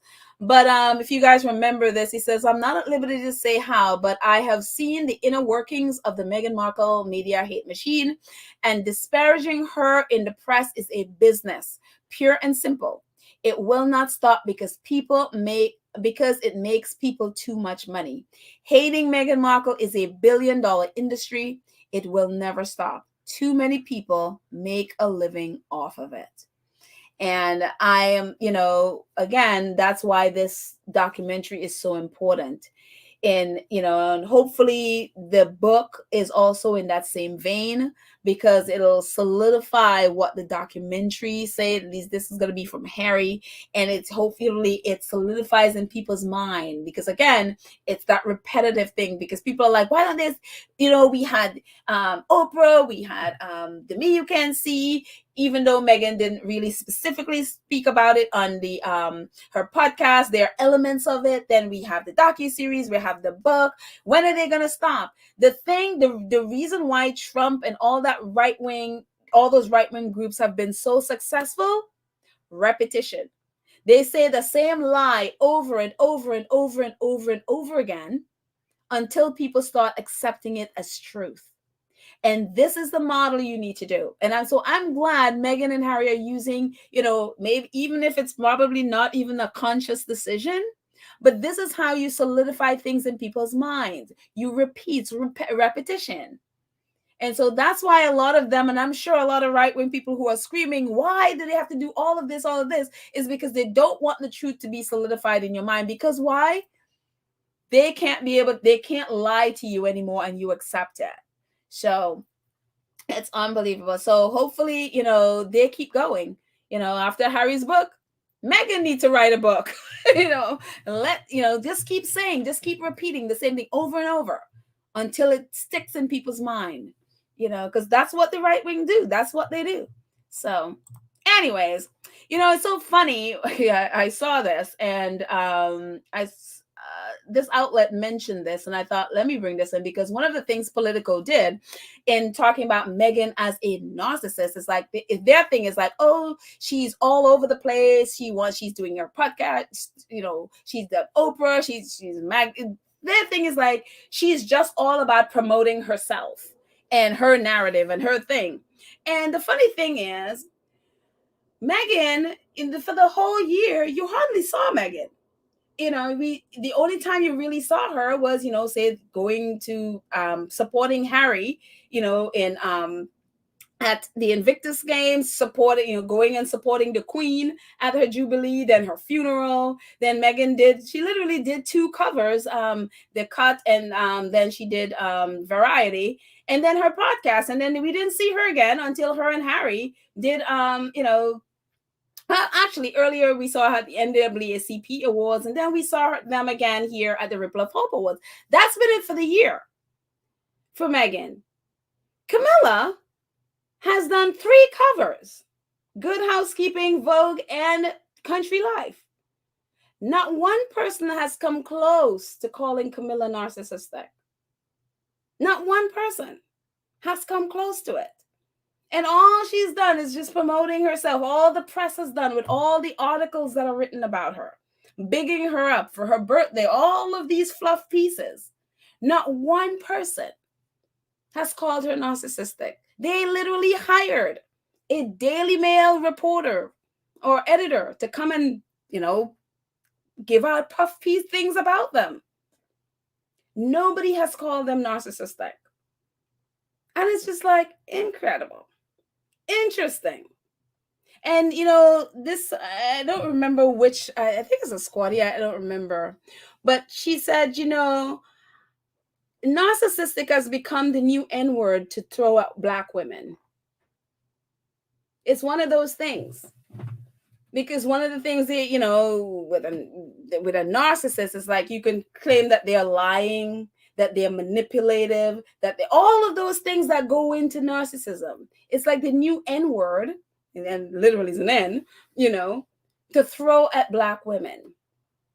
Because look at all the ways that Camilla and Kate and all the white ones have been promoting themselves the whole year. Yet none of them get that word thrown at them but Meghan. The one that you have seen the least of any of them. You saw Harry much more than you saw Meghan. The one who has done the least promotion of herself. In the 6 years Meghan has been with the royal family, those 2 covers are the only 2 covers she's ever done. When she did Vogue, she put 15 other women there, not herself. In all of this time, those articles are the only 2 she's ever done, yet she's the one narcissism gets thrown at. That she's just there promoting herself. And it's just like unbelievable. Anyway, very interesting. We'll do this article. I think this is we'll do this that article another time. But there's this. I was just so happy to see this. I had never heard of this guy before last week.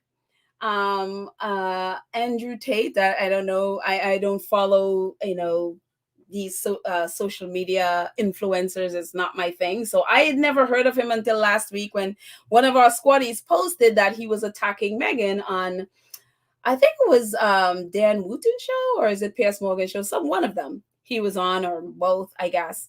And it was the first time I'd heard about this guy. And so I was just like, I can't even. And so this happened yesterday. And if you're on social media, if you're on Twitter, you've probably seen, if you saw it in the news, for no reason at all, this guy, this is Greta Thunberg on the right. Greta Thunberg is wherever she is, minding her own business, focusing on the environment, doing her speeches, whatever it is she's doing. And then this guy, who turns out he's one of those toxic men who is all about, how much money he has, bigging up himself, it's all about his manhood and all of this thing, and just spewing all this toxic stuff at women and attacking women. And apparently, and I'm learning this today, that he's been banned from a bunch of social media sites. So I don't even know which one. He's definitely on Twitter. So I don't know which one of the others he is banned from, because of just the misogyny, because of just the toxicity of this guy. And he has this, obviously, other toxic men like himself following him. So he has quite a big following. And for no reason, decides he's going to come at Greta. And this is the tweet he did yesterday. Yesterday, I guess it was, that he did. Again, no reason. Hello, Greta Thunberg. I have 33 cars. My Bugatti has a W16 I don't even know what that is. Quad turbo. I don't speak cars, so I have no idea what those things are. My 2 Ferrari A12, whatever. And this is the start. Please provide me your email so I can send a complete list of my car collection and their respective enormous emissions. Obviously, we know Greta is an environmentalist, so she campaigns against the carbon emissions and stuff. So this guy's bragging about his cars, going at Greta about his 33 cars, and he wants to brag about all the emission because obviously he doesn't believe in climate change. He doesn't believe in any of those things. So he just wants, again, toxic. And so Greta, basically a day later, responds to him, and she's like, yes, well, please enlighten me. Email me at small, and she mentioned his private parts.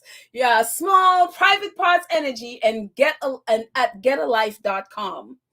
And so this has been a big thing on Twitter in the last day or so, as you can see in the bottom, because he is this huge person. He has this big personality. He just says what he thinks. He's out there. His toxicity is just huge, and he just spews it. So again, he has a big audience. And so this is going to be his big thing, going after Greta. And because she basically, calls out his manhood, and as it's saying that it's small energy, and at getalife.com has been a big thing on Twitter. So big private parts energy. It's like I can't say it. At getalife. Big private parts energy has been trending on Twitter all day. As you can see in the highlights, it has now gotten, well, last time I checked, over 2.6 million likes, 93.9 thousand quote tweets, 438,000 .5 retweets. I mean, there has been, again, it's one of those things where he is being laughed at in so many ways on Twitter. He has been mocked by men and women in so many ways. And he, basically gave this really lame comeback, and people are just mocking him. Relentless on Twitter. So it's now in the news. It's ridiculous. So, Independent says viral Greta Thunberg tweet slamming Andrew Tate quickly gains 2 million likes. In less than a day, over 2 million people have liked a post from climate activist Greta Thunberg, which mocked controversial influencer Andrew Tate for bragging about the emissions from his extensive luxury car collection. On Tuesday, Mr. Tate, a former kickboxer, I was like, I didn't even realize that either, a former kickboxer and influencer who has been banned from numerous social media services for violent and misogynistic rhetoric, tagged Ms. Thunberg in a Twitter post asking for her email address so he could send her a complete list of his car collection and their respective enormous emission. The tweet also featured Mr. Tate filling up a gas-guzzling Bugatti supercar at the pump. The following day, the climate activist responded with a tweet of her own, replying, yes, enlighten me, email me at small, private parts energy at getalife.com. And it's funny because, again, I only knew about this and I only heard about this a week ago because the Squatty posted. And as you can see on the right, these are some of the things he's been saying about Meghan. And he has been on, obviously, the other toxic one, Piers Morgan. I think that was the one that someone tweeted. That's how I got to hear about this guy. Andrew Tate, Piers Morgan roasts Meghan Markle. Andrew Tate talks about Harry and Meghan's masculinity, surviving cancellation, all of that. He was also on Dan Wooten. Dan Wooten show, the other toxic masculine. Andrew Tate exposes Meghan Markle. He also, Meghan Markle is just a dislikable person, Andrew Tate speaks. And that Meghan Markle and Prince Harry are just come under fire, being a truly dislikable person, looking to racism as an excuse. And the bottom, under GB News, it says, Andrew Tate labels Meghan Markle's a race accusation disrespectful to people who have genuinely suffered racism. And so he has been, again, figuring out that, oh, you make money attacking and attacking Meghan, so let's jump in, and obviously jumps in with Piers Morgan and Dan Wooten and GB News, all the people that attack Meghan. And so that's for me why I was just very happy to see Greta Thunberg slap him. He is not being able, because again, his whole persona, his whole whatever is built on this impression that he is this big tough dude that can basically take on anyone. And all of a sudden, I think they said he's 36. This 36-year-old man is going after a 19-year-old, whether it's a teenager, going after a 19-year-old for no reason, and then she slaps him. And now all of Twitter is mocking him to no end. So he is somehow trying to recover. I hope he doesn't. And someone posted a tweet of him and one of his friends. Some of their response to it is this sexist thing about, it's almost like they're talking about rape, like going and doing stuff to. It's just, these people are sick. It's so sick, these toxic men. So for what, even if it's for the last couple of days, I'm glad to see someone slapped him. I was like, thank you, ancestors. Thank you, karma, for this, because it just, I just can't even. It's like the people you block, so anyways, kudos to Greta. She, he's been, I think, trying to do whatever to try to get her to, and she has not responded to any of the things he's done or said. So good. I hope she has blocked him or muted him or whatever. Let him sit there and try to recover whatever is left of his ego. So anyways, kudos to Greta Thunberg. Let's see. Denise says Tate is supposed to be a big man, but he has to beat on a woman and children to make a living. Yeah, that's the kind of people, and that's the thing. They have this appearance of that they're big and tough or whatever, but what I see is just an insecure man who literally is it's just like a ball of insecurity. And it's so pathetic. And and what's sad is that other men look at that and they really think that he has it all together. I saw a video of one of his, I guess he was trying, coming back at Greta, which everybody has panned as really cringeworthy and pathetic, with it's just the robe he's wearing and all of that stuff to give the impression that he's just rich and he has all this stuff and he has this bravado. But all that is for me is just insecurity. It's just like, someone who has to do stuff. People who are really secure, people who are really at peace and secure in themselves don't have to do any of that stuff. And if you're doing any of that stuff, you're just insecure. And it's just pathetic. It's just like, ew. It's just unbelievable.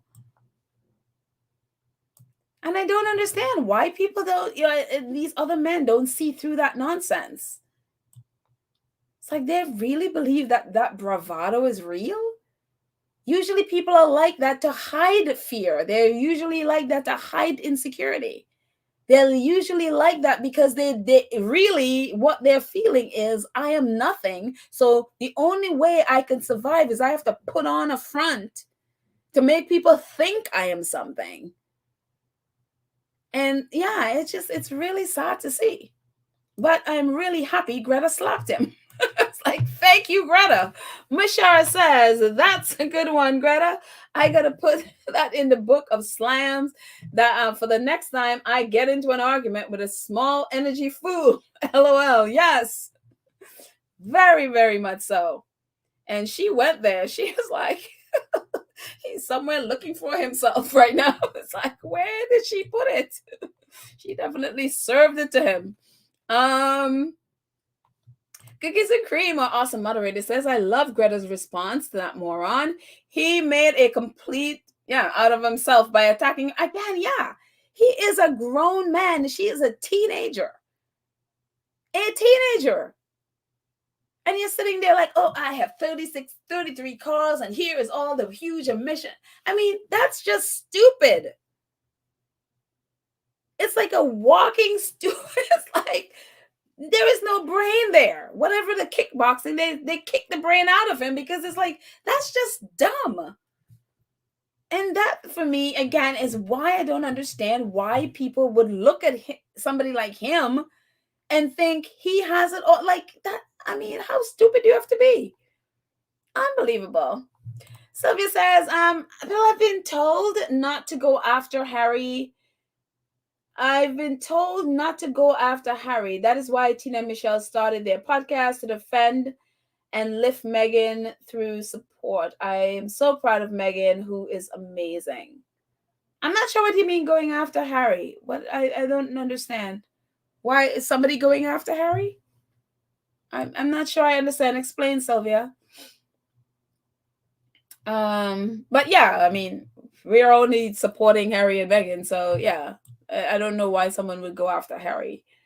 And Fu says Anfu says Viagra might help it. I don't know. I think that's a mind thing there. I don't know that Viagra would help. Yvette Hobbs. Hello, Yvette. Yvette says, Princess Meghan, but still I rise. Oh, I'm telling you.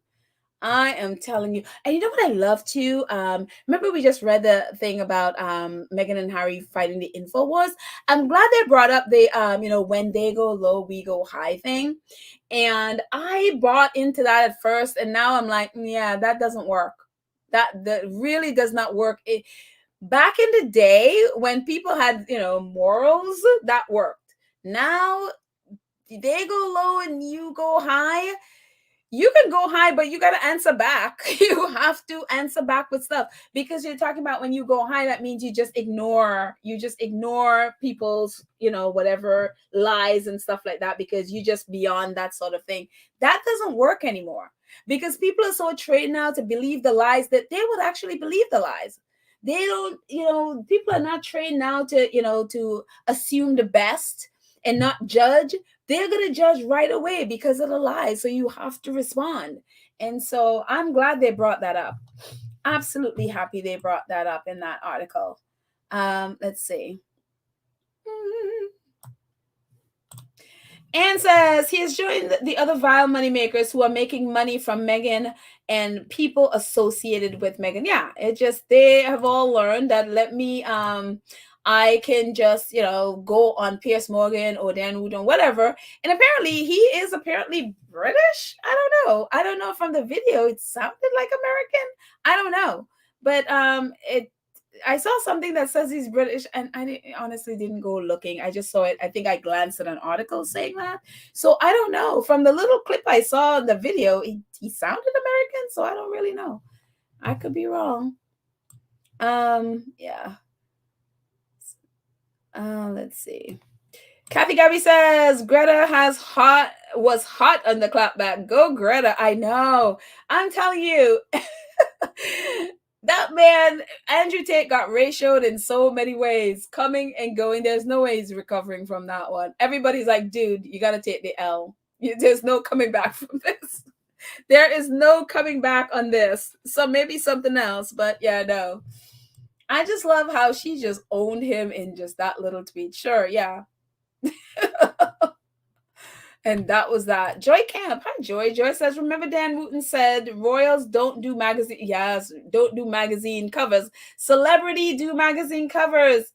He also said Camilla is a celebrity because she's been on a lot of covers. He actually said they don't guest edit magazine covers, which Meghan did.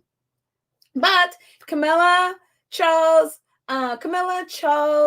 Kate, they've all guest edited magazines. And nobody has called them anything. Everyone has been supportive of them. Only person that they have attacked for guest editing has been Meghan. And Meghan is the only one who didn't put herself on the cover. Unbelievable. And again, if Meghan wanted to quibble with her, her docuseries, she could put that all in there. She definitely could have put that in there. And because I'm sure that none of them supported her when she did, and of course that magazine was the biggest selling for British Vogue, also won awards as well, you know. None of them has supported her with it. Sylvia says, do you remember, Sylvia, I think you're it today. You remember how the media went after VP Kamala Harris? Yeah, including Politico. I just learned that today. And so maybe I'll bring that in for the next time, how they also went after VP Kamala Harris. Yeah. And so it's like they're supposed to really be about politics, but they're definitely going on to the trash end of things. Yeah. Kathy says, excuse me, I'm so sorry. I hope you didn't hear that. I burped. I'm so sorry. Excuse me. Sharon Say did an excellent analysis on the narcissist concept. Turned it around on Joanna Weiss too. Check it out. You know, actually, yes, I saw, and I didn't get a chance to she did like a whole thread on Twitter that the one didn't get a chance to read, so I will definitely check that out. And I'm assuming she also did a video of it as well, so I'm assuming that's what you're talking about. But I will definitely check that out, because it's funny, because the people that are always calling Meghan narcissist, if you look at their patterns and they look at their behavior, they are projecting who they are on Meghan, because all of the things that they're claiming Meghan has done, which she hasn't, all of that stuff are on them. They're the ones doing all of that stuff. And it's it's like, you people need a mirror, because you're definitely not seeing yourselves at all. Because all of the patterns is what you are displaying. Let's see. Joyce, hello. Joyce says the tabs are still trying to break Harry and Meghan up. For the UK tabs, they are still thinking Harry will return. Marry a white woman. I think that's what you mean. And everything will be back to normal. Yeah, they're definitely still trying to break them up. They're not going to stop. They are not going to stop. So hopefully it just, the more Harry and Meghan speak out, it will dilute their message, and people would hopefully stop believing. And I think, again, the power is with the people. The British press can't do what they're doing if the public is not consuming what they're selling. And so if the public will stop, then, the British press will stop, because they will not have an audience. So yeah. So let's see. We're gonna end shortly. Let's see what else I have. Oh, quickly before we end, Saturday, Lift Delete, and it's so funny. Greta is also gonna be there. Great promo for Greta, and great promo for Lift Delete, which we should be doing on Twitter. Like, hey, did you like Greta's cloud back? Watch her more. Oh, I think I'll do that. Watch her on Saturday on Lift to Lead. There you go. So we're going to be definitely tuning in on Saturday for Lift to Lead, the new docuseries that is coming out. So that is absolutely, absolutely awesome. And finally, our friends at Friendship Bench, which is, as we know, is the organization in Zimbabwe that was in the Me You Can't See. For all of us with all this mess going on, it's so important to make sure that we protect our mental health no matter what. If we need to take a break, get away from all this mess, take a break, protect your mental health. It says, Friendship Bench tweeted this today. They said, take note of point 1, extra care on a daily basis to look after your mental health. So number 1, you must take care of your mental health at all times. You must take care of your mental health all the time, not just when you're in crisis. 2, our mental health is inextricably linked to our physical health. Often, physical symptoms are a warning sign. If your body gives you warning signs, listen. Number 4, everything you suppress will find a time and a way to manifest itself. Avoidance doesn't work. Talk. Whatever it needs to do to get stuff out of you. Happiness is not the goal. A permanent state of happiness is impossible. So just, whether it's peace or whatever it is, just make sure you're getting stuff out of you, and you are where you are with where you are. So please take care of your mental health. So I think it's just a great thing for all of us, because this stuff can be really stressful. We are on here fighting for our faves, but it's really stressful. It can be really stressful. So definitely, all of us, please take care of your mental health, as I will do the same. So thank you guys so much. Let me see a couple more before we end. Mashar says Harry got the excitement and the freedom of that brown sugar. He will never go back. He's hooked. I think so. Just look at the look in his eyes and the smile on his face when he is with Meghan. Absolutely. Absolutely. Marianne says, Marianne Morris, hello, Marianne, says, Royal Sussex was on a trip on that topic. If Joanna Weiss ever saw what the squaddies say about her, she would never come back out from under a rock. With some of those people, even with negative publicity, it's a lot of times, they love, it's just publicity. Publicity is publicity, whether it's negative or not. And so a lot of times they are just there for clout. They are there to incite outrage. They want the outrage because why? It gives them engagement, it gives them publicity, whatever. So a lot of them are not angry at whatever. They don't care what you say as long as you engage.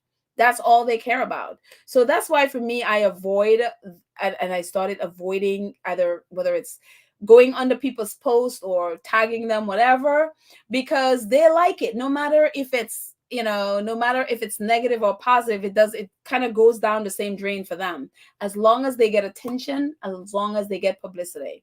And so I don't think she's angry at all. I don't think she's upset. She's the most popular she's ever been, and her name is attached to Meghan, which is what she wants. So yeah, it's a lot of this stuff is for clout, so unfortunately people with morals would be like, oh my gosh, this is terrible, I don't want to do this, but a lot of them don't have. Cookies and cream, everyone, please call Amazon corporate office to complain about Jeremy Clarkson.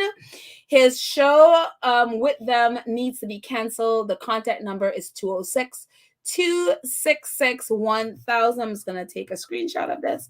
Thank you so much, Cookies and Cream. So if you guys can, it's in the chat, if you want to take a screenshot of it so you can do that. Yes, definitely.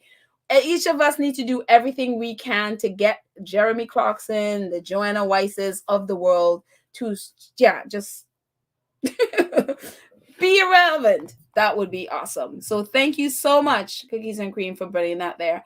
Let's see the last one before we go. And Cookies and Cream, back to you. It says, everyone continue to pray for the Sussexes, each other, and the world. Absolutely. They need it. They need all the encouragement. This is not easy. It's not easy when people are coming and attacking you, especially for no reason. Even if you did something and somebody attacked you, it's hard. So imagine you're sitting there with your family, minding your business, and people are attacking you for no reason. And so this is hard. So definitely we need to pray for them and pray for each other, so that we can all overcome, especially in the new year coming. So, but thank you guys so much for hanging out with me. I appreciate it so much. Thank you to our awesome moderators, Lydia, Church, Nelly, Karen M, Cookies and Cream. Thank you guys for all that you do for the channel. Thank you. All 704 of our awesome friends who have joined us. Thank you guys for hanging out with me. If you haven't already, I'm going to put the banner back there. Please, if you're new here, subscribe. Click the notification bell so that you know when we drop a video. Please like and share the video. And if you're able, join our 2 Cents Crew. That would be awesome. And thank you to our awesome 2 Cents Crew members who support the channel on a monthly basis. Thank you to our new members, Ara Carter, Miranda Rios. I thank you guys for joining us. Thank you. This is your month to see the shout out. Thank you guys so much for your support, and all of you who support us, the channel via PayPal, Cash App, super chat, super thanks, super stickers, all the ways that you support. Thank you. Thank you, thank you, thank you, thank you. I will see you guys tomorrow. Have a fantastic day. I will probably be joining you for a bit on Baron. I'm not sure what time Baron is today, and Duchess of Success if she's on. And so I will jump on one of those today to say hi, and I will probably see you guys there. But thank you guys so much. I love you all. Have a fantastic day, and we will chat tomorrow. Tomorrow, I'll see you tomorrow. Bye.